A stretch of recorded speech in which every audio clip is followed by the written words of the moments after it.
حضرات گرامی، اب بلا تاخیر اس مجلس کے مہمان خصوصی حضور قبلہ عالم عالمی مبلغ اسلام فخر المشائخ محسن ملت اسلامیہ قاسم فیضان نقشبندیت حضرت علامہ پیر علاء الدین صدیقی مدظ اللہ العالی سجادہ نشین دربار عالیہ نیریاں شریف و چانسلر محی الدین اسلامی یونیورسٹی آزاد کشمیر کی بارگاہ اقدس میں ملتجی ہوں کہ آپ اپنے ملفوظات عالیہ سے مستفیض فرمائیں۔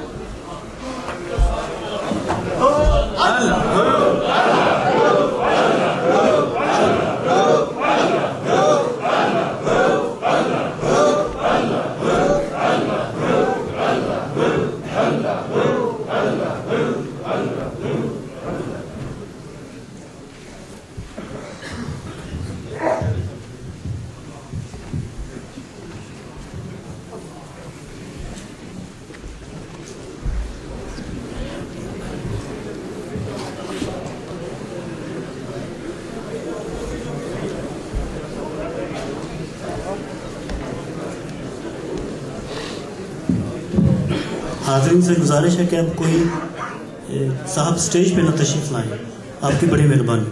چونکہ جب آپ سٹیج پہ آتے ہیں تو اس انٹرپشن ہوتی ہے۔ بہت شکریہ۔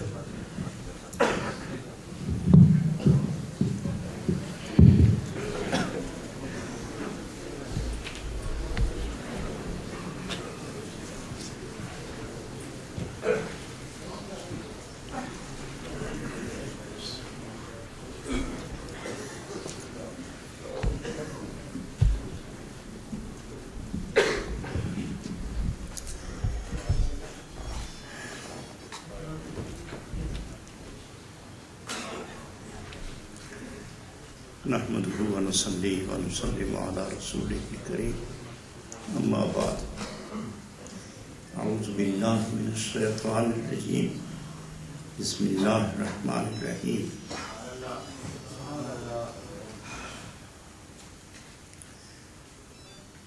لقد كان لكم في رسول الله اسوة حسنة صدق الله مولانا العظيم ان اللہ وملائکتہ یصلون علی النبی یا ایھا الذین آمنوا صلوا علیہ یا ایھا الذین آمنوا صلوا وسلموا تسلیما۔ آواز بلند۔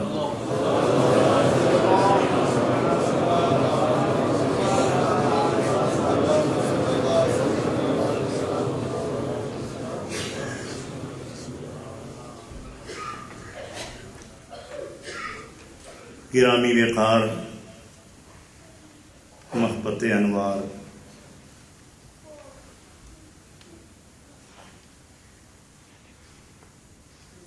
باغ نقشبندیت کی بہار، عالی مرتبہ جناب ڈاکٹر پیر ساجد الرحمان صاحب سلمہ الرحمن الی یوم المیزان، گرامی قدر، میرے اور آپ کے انتہائی محترم جامع شریعت و طریقت پیرزادہ سرار احمد صاحب قادری سلمہ اللہ، جمی مقتدر علماء کرام، نعت خوان نظام، حاضرین گرامی وقار،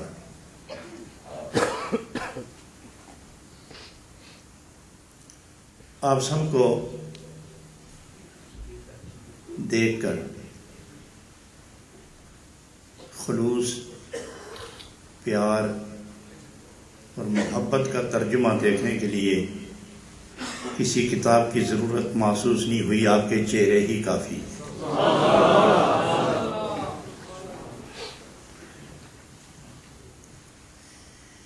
نسبت کی رنگت اور خلوص کی چمک، پیار کی لذت اور عشق کی تمازت، جس کے خد و خال پر، جس کے جان و جسم پر یہ اپنا پہرا اور قبضہ قائم کر دیں، اسے دنیا کی اس رنگا رنگی میں قائم رکھتے ہوئے بھی جدا اور ممتاز کر دیتے ہیں۔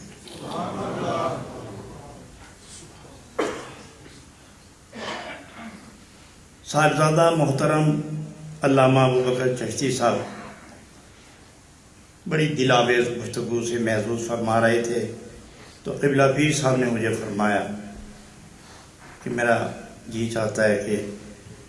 تم مثنوی کا کوئی شعر پڑھ کے سناؤ۔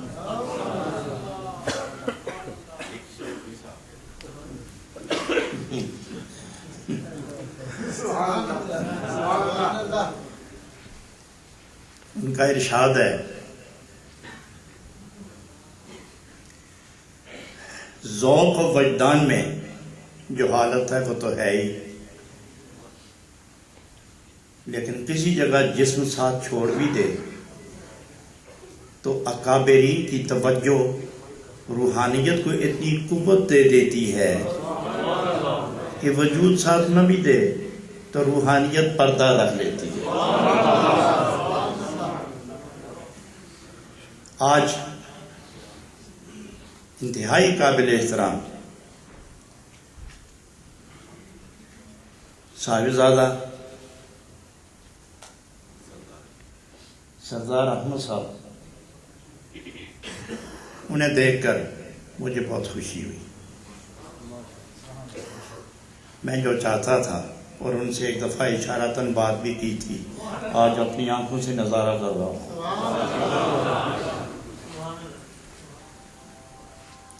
یہ اہل اخلاص کی محفل ہے، ایک صاحب دل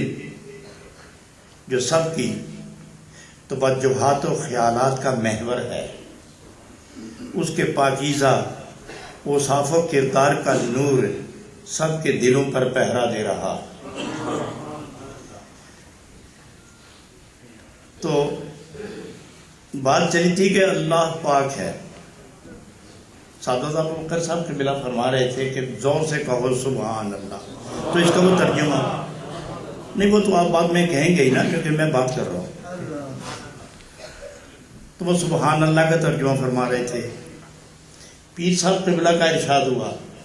تو معاً جناب رومی علیہ رحمہ کی توجہ سے اسی عنوان کا ایک شعر میرے ذہن پر ترازو ہو گیا، اور چونکہ میرا حافظہ کمزور ہے تو وہ میں نے جلدی اس کاغذ پر لکھ لیا۔ عنوان ہی ایسا تھا، حضرات گرامی، یہ نوافل، یہ ذکر، اذکار، یہ سجدے، یہ تلاوت، یہ عبادت، ان کی حیات ایک ظاہری شکل و صورت اپنی جگہ بالکل درست ہے اور شریعت کے ضابطے کے عین مطابق ہے، مگر جسم کی سلامتی اور اس کی آبرو روح کے ساتھ یہ سارا ایک ڈھانچہ ہے، حیات ایک ظاہری شکل و صورت، اس کی روح لازمی ہے۔ آپ زندہ ہیں، سنتے ہیں، بولتے ہیں، چلتے ہیں، پھرتے ہیں، ایک قوت ہے جو نظر نہیں آتی، لیکن آپ کی حرکات سے معلوم ہوتا ہے کہ کوئی قوت ہے جو اس قد و قامت کو محو عمل کیے ہوئے ہے۔ اسی طرح نماز، روزہ، ذکر، حج، زکوٰۃ، اعمال صالحات، تلاوت، جتنی چیزیں ہیں یہ ظاہری شکل و صورت کے اعتبار سے شریعت کے عین مطابق ہیں، مگر غور سے دیکھو کہ اس کے اندر روح ہے بھی کہ نہیں۔ اور جناب رومی رحمۃ اللہ علیہ فرماتے ہیں کہ چشمے کے اندر برتن رکھ دیا جائے اور وہ پانی سے بھر جائے، اور جب اٹھانے لگو تو اس میں کچھ بھی نہ ہو، آپ پھر رکھیں، پھر بھر جائے، اور جب اٹھاؤ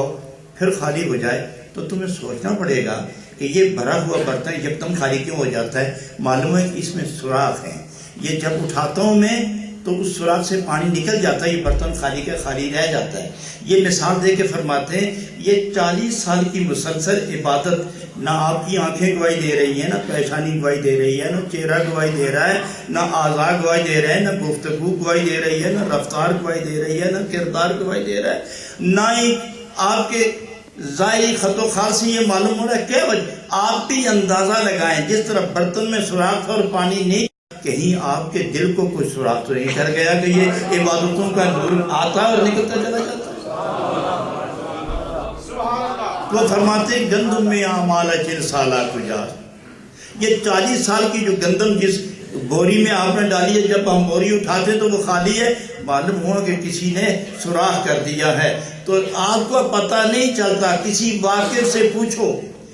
درخت جو پھل نہیں دیتا نا، وہ 7 والا درخت پھل دے رہا ہے، 4 سال کے بعد اس نے پھل دیا، اور ایک درخت ہے جس سے 10 سال ہو گئے،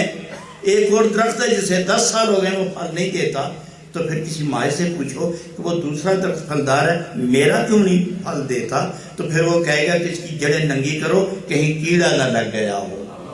تو وہ جب کیڑے لگے ہوں تو پھر اسے ادویات دے کر ہٹاتے ہیں، پھر وہ ثمربار ہو جاتا ہے، پھر وہ ثمردار ہو جاتا ہے، پھر وہ میوہ دینے لگتا ہے۔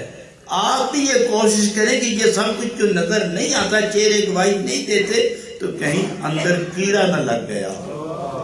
کیڑا نہ لگ گیا ہو۔ تو یہ فضول جو حق ہو کی جلیاں آپ لگاتے ہیں نا، جب تک وہ کیڑا نہ مرے یہ باہر آواز باہر نکلتی ہے، باہر ہی چلا جاتا ہے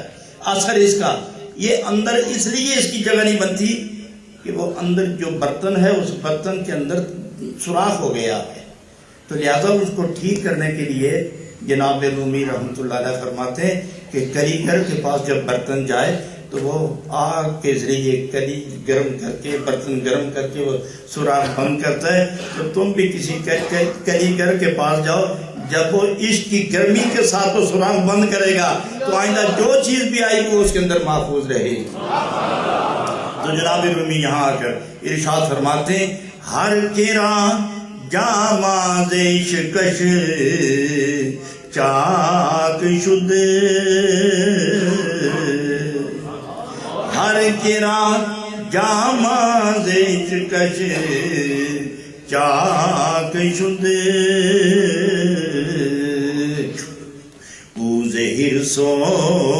عیب کلی پاک شد، او زہر سو عیب کلی پاک شد۔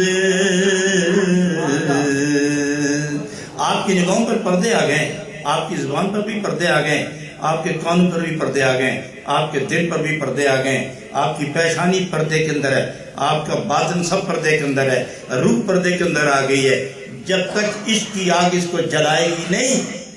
جب تک عشق کی آگ جلائے گی نہیں، آنکھ کھلے گی نہیں، سماعت ابھرے گی نہیں، اور زبان کا کہنا مؤثر نہیں ہوگا، اور قدم کا چلنا یہ زمین کے دل کو ہلانے کے قابل نہیں ہوگا۔ ہاتھ حرکت کرے اور کیفیت نہ بدلے، زبان بولے اور قسمتیں نہ بدلیں، آنکھ دیکھے اور دل کے خفیہ راز ظاہر نہ ہو جائیں، دیکھے نہیں، یہ اس وقت تک نہیں ہوگا جب تک عشق تمام پردے جلا کر تمہیں صاف ستھرا نہ کرتے۔ یہاں میں اس لیے فرماتے ہیں ہر کرا جامہ سے عشق چاک شد، اوز حرص و عیب کلی پاک شد۔ یہ عیب آنکھوں میں بھی ہے، آنکھ کان میں بھی ہے، زبان میں بھی ہے، دماغ میں بھی ہے، قدم میں بھی ہے، جسم میں بھی ہے، عیب سے بھرا پڑا ہے۔ لیکن کمال یہ ہے کہ یہ عشق آنکھ کو نہیں چلاتا، یہ عشق کان کو نہیں چلاتا، یہ عشق ہاتھ کو نہیں پکڑتا، یہ عشق زبان کو نہیں پکڑتا، یہ عشق دل کو پکڑتا ہے۔ دل کو جلا کے صاف کر کے جب یہ خدا کے نور کا مستحق بناتا ہے تو پھر تجلیات الہی پاک دل کے اندر اترتی ہیں، انوار الہی کا مسکن وہ پاک دل بنتا ہے، اور دل پر پہنچنے کے بعد وہ سارے جسم پر وہ نور محیط ہو جاتا ہے۔ حضرات، جس طرح درخت کو پانی دیا جائے، آپ کے گھر کے ذہن میں ایک پودا لگائیں گلاب کا، تو آپ اس کی ٹہنیوں کے اوپر پانی نہیں ڈالتے، جڑ میں پانی دیتے، وہ جڑ پانی لے کر بقدر ضرورت ہر پتے کو، ہر پھول کو، ہر ٹہنی کو وہ جڑ پانی تقسیم کرتی ہے۔ تو یہاں کو فرماتے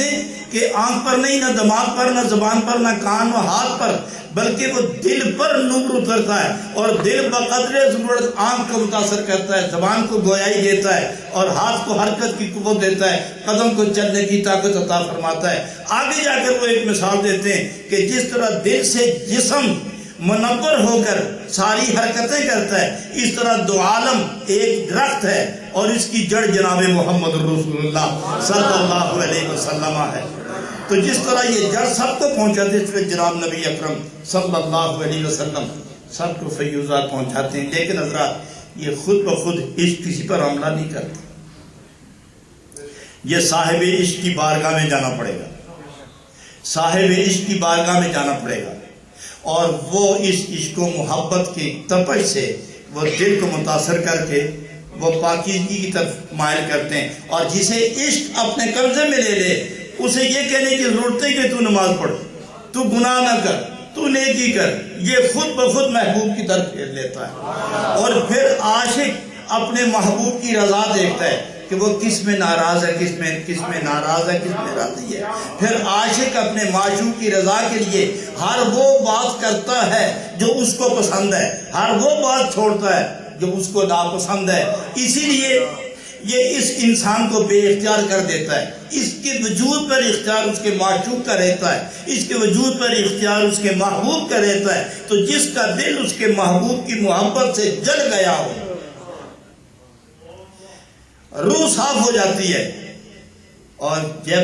ہر کے رات جامع سے عشق چاک سے گویا اس کا وہ لباس جو ہے وہ عشق نے جلا دیا ہے، تو وہ لباس جو عشق نے جلایا اس کے بعد بھی کوئی لباس تو چاہیے ہوگا نا۔ تو قرآن فرماتا ہے کہ جب دنیاوی گناہ کا لباس عشق نے جلا دیا تو وہ آدمی خالی ہو گیا، بے لباس ہو گیا۔ تو اب یہاں فرماتا ہے اللہ تعالیٰ وَلِبَاسُ التَّقْوَىٰ خَيْرٌ، وہ حرص و گناہ کا لباس اتر گیا، اب ہم تقوی کا لباس تمہیں دیں گے۔ زبان بولے گی تو نیکی بولے گی، آنکھ دیکھے گی تو نیکی ہی دیکھے گی، دل کروٹ لے گا تو نیکی کی طرف، قدم چلے گا تو نیکی کی طرف۔ اس لیے فرمایا ہر کے رات جامع سے عشق چاک شد، اوزے حرص و عیب کلی پاک شد، اس کا کوئی حرص نہیں رہتا۔ لالچ ختم، حرص ختم، مگر ایک حرص ختم نہیں ہوتا بلکہ وہ عشق کی وجہ سے اور تیز ہو جاتا ہے، ہر وقت اسی خیال میں رہتا ہے کہ میرا محبوب مجھ سے راضی ہو۔ رضائے محبوب کے حصول میں وہ رات دن مصروف رہتا ہے۔ اور یہاں جناب رومی نے ایک بہت خوبصورت بات فرمائی کہ جب عشق کسی کو جلائے تو پھر وہ آدمی ابن الوقت بن جاتا ہے، پھر وہ آدمی ابن الوقت۔ حضرات دنیا دار کو ابن الوقت کہو تو اسے منافق کہتے ہیں، اور آپ نے ارشاد فرمایا کہ خبردار ابن الوقت نہ بننا، لوگ تم پر اعتماد نہیں کریں گے۔ اور فرمایا صوفی ابن الوقت باشد در مثال، صوفی جب تک ابن الوقت نہ ہو وہ صوفی نہیں ہوتا۔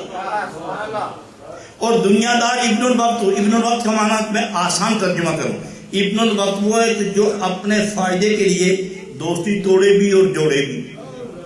جہاں فائدہ نہیں دوستی توڑ، لگی ہوئی دوستی 10 سال کی چھوڑ دے اور دوسری طرف فائدہ ادھر جھک جائے، یہ ابن الوقت اسے کہتے ہیں۔ جیسا جیسا وقت تقاضا کرے اس کے مطابق ہوتا جائے، کیا نقصان ہے کیا نفع دوستی نہیں دیکھتا، رشتہ داری نہیں دیکھتا، بس اپنا ذاتی فائدہ تلاش کرتا ہے، ادھر ہو جاتا ہے، تمام دوستیاں توڑ دیتا ہے، اور یہ آدمی قابل اعتبار نہیں ہوتا۔ لیکن جناب رومی فرماتے ہیں کہ صوفی اس وقت تک صوفی بنتا ہی نہیں، وہ خدا کا مقبول بنتا ہی نہیں جب تک ابن الوقت نہ بنے۔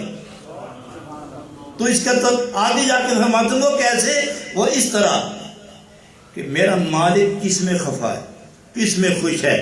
دوستی چھوڑتا ہے تو اللہ کے لیے، دوستی کرتا ہے تو اللہ کے لیے، دوستی کرتا ہے تو اللہ کے لیے، چھوڑتا ہے تو اللہ کے لیے، یارانے لگائے تو اللہ کے لیے، بیگانہ بنے تو اللہ کے لیے، گویا اپنے محبوب کے لیے وقت کے مطابق کس بات میں میرا رب راضی ہے اسی طرح ہو جاتا ہے۔ بادشاہ خفا ہوتا ہے ہوتا رہے، باپ خفا ہوتا ہے تو ہوتا رہے، ماں خفا ہوتی ہے تو ہوتی رہے، بیوی ناراض ہوتی ہے تو ہوتی جائے، بھائی جدا ہوتے ہیں تو ہوتے رہے، میرا محبوب سے خفا نہ، میرا محبوب مجھ سے خفا نہ۔ محبوب راضی ہو گیا تو کون مجھ سے ناراض رہے گا، اور محبوب ناراض ہو تو میں دو جہاں کو اپنا بنا کے کیا کروں گا۔ اس لیے سارے تعلقات اس کی ایک ملاقات اور محبت کی ایک جھلک پر وہ قربان کر دیتے ہیں۔ تو اس لیے حضرت جامی علیہ الرحمہ نے اس مقام پر ایک خوبصورت بات فرمائی ہے، وہ فرماتے ہیں چرا نظر پہ عزم دیار خود باشم، چرا نظر پہ عزم دیار خود باشم، چرا نہ خاک کفے پائے یار خود باشم۔ اس کا ترجمہ میں پنجابی کے ایک شعر میں کرتا ہوں، بجائے اس کے کہ میں لفظی ترجمہ کروں، میں پنجابی کا ایک شعر پڑھوں گا، آپ اس کا ترجمہ سمجھ جائیں گے۔ جناب جامی علیہ الرحمہ، چرا نظر پہ عزم دیار خود باشم، چرا نہ خاک کفے پائے یار خود باشم۔ اس کا ترجمہ او ڈیرے وسدے رہندے نے جتھے دل بر ماہی وسدائے، او ڈیرے وسدے رہندے نے جتھے دل بر ماہی وسدائے، او کھیتی مول نہ سکھ دیے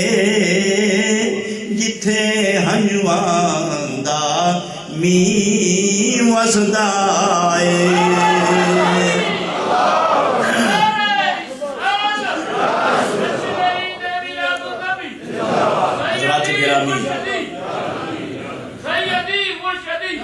حضرات گرامی، اگر زندگی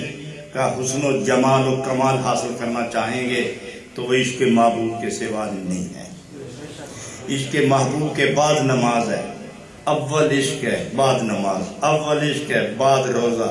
اول عشق ہے۔ آپ نے سنا تھا ایک لسان العصر سے ابھی ایک بات خطیب ملت سے کہ مقام احسان کیا ہے، ابھی بھی آپ نے سنا تھا کہ مقام احسان کیا ہے۔ حضرات گرامی، مقام احسان کا سب سے ادنا درجہ یہ ہے کہ میرا محبوب مجھے دیکھ رہا ہے، اور اس کا ایک کمال درجہ یہ ہے کہ محب محبوب کو دیکھے، اور انتہائی درجہ یہ ہے کہ جب محبوب بے نقاب ہو تو محب اس کے جلووں میں گم ہو جائے، اس کے جلووں میں گم ہو جائے۔ جو اس کی جلووں میں گم ہوتا ہے حضرات گرامی، اس کی طلب اپنے محبوب کی طلب کے مطابق ہے۔ یہ خود کچھ نہیں کرتا، جو وہ چاہے وہی کرتا ہے، جو وہ چاہے وہی بولتا ہے، جو وہ چاہے وہی کرتا ہے۔ تو یہ سارے مناظر طے کرنے کے لیے عشق بنیادی چیز ہے، اور جسے عشق مل گیا اسے عبادت مل گئی، جسے عشق مل گیا اسے تلاوت مل گئی، جسے عشق مل گیا اس کے تمام عیب جل گئے، جسے عشق مل گیا وہ ظاہراً باطناً پاک ہو گیا، جسے جو ظاہراً باطن پاک ہو گیا اسے لباس تقویٰ مل گیا، جسے لباس تقویٰ ملے اسے محبوب کی بارگاہ مل گئی، جسے محبوب کی بارگاہ ملے اسے نوید وصل مل گئی، جسے نوید وصل ملی اسے در محبوب مل گیا، جسے در محبوب مل گیا اب وہ اس انتظار میں کہ دروازہ کھلتا کس وقت ہے، سارا جہاں بلائے نہیں بولتا، سارے جہاں متوجہ کرے ادھر متوجہ نہیں ہوتا، وہ دیکھتا ہے کہ میرے اور میرے محبوب کے درمیان اب صرف ایک دروازہ ہے، ابھی کھلنے والا ہے، ابھی کھلنے والا ہے، اور جو ہی دروازہ کھلے اس وقت تک سوچتے رہتا ہے میرا محبوب میرا محبوب میرا محبوب، اور جب در کھل گیا آنکھیں کھلی رہتی ہیں، زبان بند ہو جاتی ہے، اور جب زبان بند ہو جائے اور جلووں میں گم ہو جائے تو آنکھیں بھی بند ہو جاتی ہیں، کیونکہ اس مہدیت میں رہتا ہے۔ اور یہ سارا فیض ہے عشق کا۔ یہ جتنے دربار سجے ہوئے قادری ہیں، نقشبندی ہیں، سوربندی ہیں، چشتی ہیں، ان سب کے پاس عشق ہی کی تو دولت ہے، اور جہاں عشق نہیں ہے وہاں ہوس ہے، جہاں عشق نہیں وہاں ہوس ہے، وہاں حرص ہے، وہاں نفرت ہے، وہاں غفلت ہے، وہاں معصیت ہے، وہاں خجالت ہے، وہاں دلالت ہے، وہاں ضلالت ہے، اور جہاں عشق آ گیا وہاں محبت ہے، وہاں سرور ہے، وہاں نور ہے، وہاں کیفیت ہے، وہاں محویت ہے، وہاں محبوب کا دیدار ہے۔ اس کے جلووں میں گم ہونے کا نام فیضان عشق ہے۔ اسی لیے جناب رومی فرماتے ہیں ہر کرا جامع سے عشق چاک شد، اوز حرص و عیب کلی پاک شد۔ یہ جتنا یہ آپ بیٹھے ہوئے یہ سارا نظارہ ایک عشق کامل کی دولت سے مالا مال بندہ خاص اللہ کے محبوب و نبی کریم علیہ السلام کی بارگاہ کا مقبول ایک نقشبندی بارگاہ میں بیٹھ کر فیضان نبوت تقسیم کرنے والا ایک مقبول انسان، کبھی انہوں نے عشق کی انگاریاں آنکھ سے، کبھی زبان سے، کبھی قلم سے تقسیم کی ہیں۔ قلم چلا تو وہ بھی عشق کی بات۔ اور یہ جملہ سن لیں، اس کے بعد میں ختم کرتا ہوں۔ جناب رومی تو یہاں تک فرماتے ہیں کہ یہ جو آپ قلم بناتے ہیں نا، اور پھر چاقو کی نوک سے اس کو سوراخ کر کے نا تو اس میں تھوڑا سا شگاف پیدا کرتے ہیں۔ فرماتے ہیں جو ازلی قلم تھا نا اس میں بھی شگاف تھا، لیکن وہ کسی نے نہیں کیا، وہ عشق کی وجہ سے جب اس عشق لکھنے لگا تو اس میں بھی وہ شگاف آ گیا تھا، وہ بھی دل فگار ہو گیا تھا۔ تو گویا یہ لوگ جو عشق کا خنجر لے کر دلوں کو ٹھیک ٹھاک کرتے ہیں اور آپریشن کرتے ہیں، یہ اللہ اور اللہ کے محبوب سے ایسا کبھی رشتہ جوڑ دیتے کہ اس میں کبھی فرق نہیں آتا۔ ورنہ حضرات ابھی تو 10 بجنے والے اور ابھی پروگرام کے بس ہونے کی کوئی صورت نظر نہیں آتی، اور آپ کے چہرے مطمئن کیوں ہیں؟ آپ گھڑی نہیں دیکھتے۔ میں نے دیکھا کہ دائیں بائیں گھڑی کون دیکھے گا، صرف میں نے ہی دیکھی ہے۔ وہ صرف اس لیے دیکھی ہے کہ میں بتاؤں کہ وقت کیا ہو گیا، لیکن آپ نے گھڑی نہیں دیکھی، صرف اس لیے نہیں دیکھی کہ ہر ایک کی گھڑی بنتی چلی جا رہی ہے۔ یہ لوہے کی گھڑی تو چھوڑو، وہ جو اصلی گھڑی ہے جس کا حساب دینا ہے جا کے، جب وہ بنتی چلی جائے تو پھر اس کو کون دیکھتا ہے؟ لیکن یہ سب اس عشق کی حکمرانی ہے، اور ایک عاشق با خدا کی محفل تصور اور ان کے خیال، ان کی یاد میں یہ لگی ہوئی محفل اس طرح لگتا ہے کہ ابھی ابھی بہار آئی ہے، اور ہر ایک پر اس نورانی روحانی بہار کا پہرا ہے۔ پھر اس آستانے کا ایک مقبول محبوب حسین و جمیل تقوی و طہارت میں کمال رکھنے والا سجادہ نشین حضرت پیر ڈاکٹر ساجد الرحمان صاحب۔ میں اس لیے ڈاکٹر نہیں کہتا کہ انہوں نے پی ایچ ڈی ہے،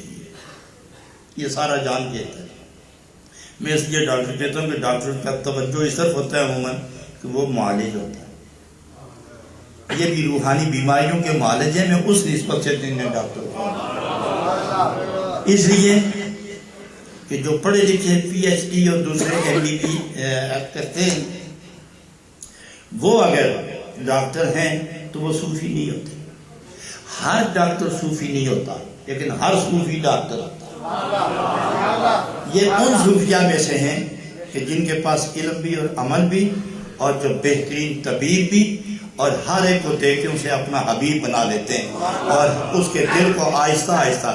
اپنی حکمت عملی سے مائل اللہ والرسول کرتے چلے جاتے ہیں۔ اس نسبت سے یہ خوبصورت معالج، جو بھی خوش نصیب بیمار ان کے شفا خانے میں آیا وہ شفا لے کے ہی گیا ہے۔ خدا اس بہار کو سلامت رکھے، اس حسین جمیل قائد کو اللہ صبح قیامت تک اسی طرح فرض